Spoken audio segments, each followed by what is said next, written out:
வாங்க ஃப்ரெண்ட்ஸ், நம்ம வந்து ஆறுபடை முருகனை பார்க்க போகும்போது அப்படியே கீழே கள்ளழகர், மேலே பழமுதிர்ச்சோலை. கள்ளழகர் போகிற வழி தான் பாருங்கள். கோபுர தரிசனம் அப்படியே பார்த்துட்டு வரோம். ஃபுல்லாக சுற்றிலும் இயற்கையோடு சூப்பராக இருந்தது. இது வந்து என்னுடைய சிறப்பு. கள்ளழகர் வந்து சித்திரையில் வந்து வைகை ஆற்றுல இறங்குவார். ரொம்ப விசேஷமாக இருக்கும். காலை வைக்க கூட இடம் இருக்காது. நம்ம இப்போ ஃப்ரீயாக இருக்க டைமில் போயிருக்கோம். அதனால் பாருங்கள், எல்லாம் ஃப்ரீயாக இருக்குது. சைடில் கடலெல்லாம் விற்கிறாங்க, பொரி கடலெல்லாம் வச்சுருக்குறாங்க. எங்கள் ஆளுங்க அதையும் கொஞ்சம் வாங்கி சாப்பிட்டுட்டே வந்துட்டுருக்காங்க.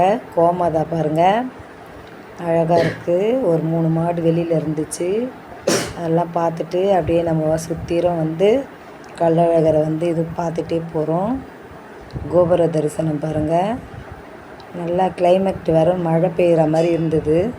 பார்க்குறதுக்கே அழகாக இருந்துச்சு. நம்ம வந்து பழனியில் கணக்கம்பட்டி சித்தர், சர்க்குரு பழனிசாமி சித்தனுடைய சித்தபீடத்துக்கு போயிருந்தோம். அப்படியே கள்ளழகரை முடிச்சுட்டு இங்கே எல்லோரும் எங்கள் கூட வந்தவங்களாம் நிற்கிறாங்க. அங்கே உள்ளே போகும்போது கும்பலாக போகலான்ட்டு இதான் என்ட்ரன்ஸு. நம்ம எல்லோரும் வந்து பழனிசாமி சித்தர் வந்து சித்தபீடத்துக்குள்ளே நுழையிறோம் பாருங்கள்.